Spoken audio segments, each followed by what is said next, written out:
اعوذ باللہ من الشیطان الرجیم بسم اللہ الرحمن الرحیم اللہم صلی علی سیدنا مولانا محمد وعلی آل سیدنا مولانا محمد وبارک وسلم۔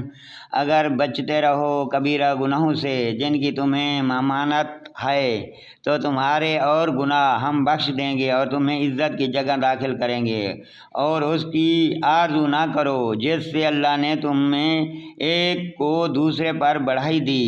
مردوں کے لیے ان کی کمائی سے حصہ ہے اور عورتوں کے لیے ان کی کمائی سے حصہ ہے۔ اللہ سے اس کا فضل مانگو، بے شک اللہ سب کچھ جانتا ہے۔ ہم نے سب کے لیے مال کے مستحق بنا دیے ہیں، جو کچھ چھوڑ جائیں ماں باپ اور قربت والے، اور وہ جن سے تمہارا حلف بندہ ہو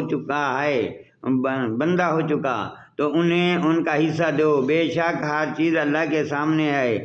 مرد افسر ہیں عورتوں پر، اس لیے کہ اللہ نے ان میں ایک دوسرے پر فضیلت دی ہے، اور اس لیے کہ مردوں نے ان پر اپنا مال خرچ کیے تو نیک بخت عورتیں ادب والیاں ہیں، خامند کے پیچھے حفاظت رکھتی ہیں جس طرح اللہ نے حفاظت کا حکم دیا۔ اور جن عورتوں کی نافرمانی کا تمہیں اندیشہ ہو تو انہیں سمجھاؤ اور ان سے الگ سو اور انہیں مارو۔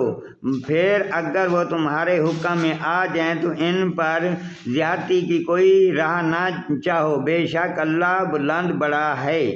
اور اگر تم کو میاں بیوی کے جھگڑے کا خوف ہو تو ایک بیچ مرد والوں کی طرف سے بھیجو اور ایک بینچ عورتوں والوں کی طرف سے۔ یہ دونوں اگر صلح کرانا چاہیں گے تو اللہ ان میں میل کر دے گا، بے شک اللہ جاننے والا خبردار ہے۔ اور اللہ کی بندگی کرو اور اس کو شریک کسی کو نہ ٹھہراؤ، اور ماں باپ سے بھلائی کرو، اور رشتہ داروں اور یتیموں اور محتاجوں اور پاس کے ہمسائے اور دور کے ہمسائے اور کروٹ کے ساتھی اور راہگیر اور اپنی باندھی غلام سے۔ بے شک اللہ کو خوش نہیں آتا کوئی اترانے والا، بڑھائی مارنے والا۔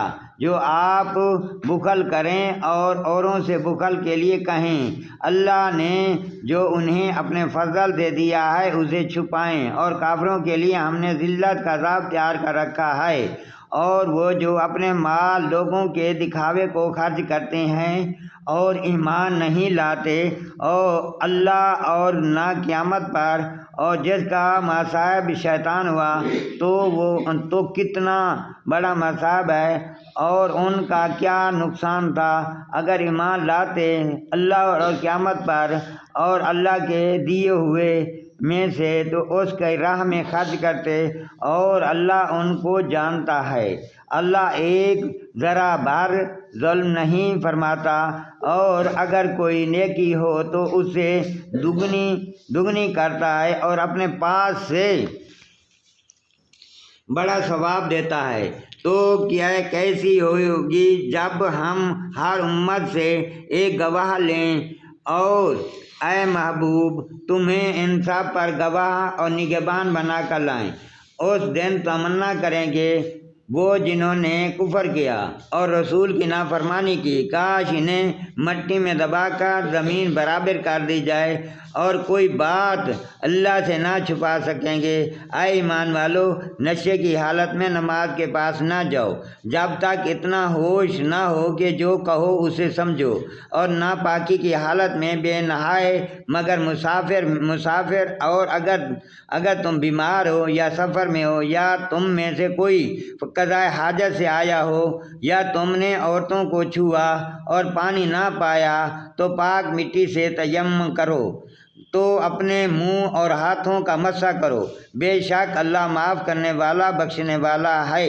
کیا تم نے انہیں نہ دیکھا جن کو کتاب سے ایک حصہ ملا، گمراہی ہوئی لیتے اور چاہتے ہیں کہ تم بھی راہ سے بہک جاؤ؟ اللہ خوب جانتا ہے تمہارے دشمنوں کو، اللہ کافی ہے والی۔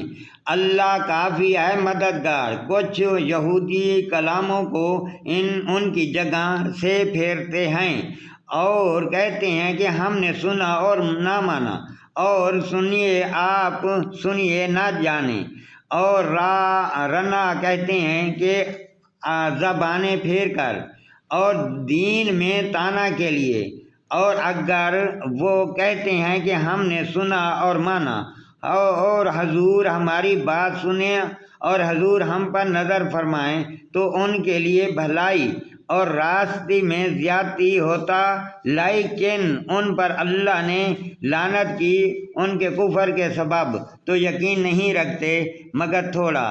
اے کتاب والو، ایمان لاؤ اس پر جو ہم نے اتارا تمہارے ساتھ والی کتاب کی تصدیق فرماتا، قبل اس کے کہ ہم بگاڑ دیں کچھ منہوں کو، تو انہیں پھیر دیں ان کے پیٹھ کی طرف، یا انہیں لعنت کریں جیسی لعنت کی ہفتے والوں پر، اور خدا کا حکم ہو کر رہے، بے شک اللہ اسے نہیں بخشے گا ان کے ساتھ کفر کیا جائے، اور کفر سے نیچے جو کچھ ہے چاہے معافی فرما دیتا ہے۔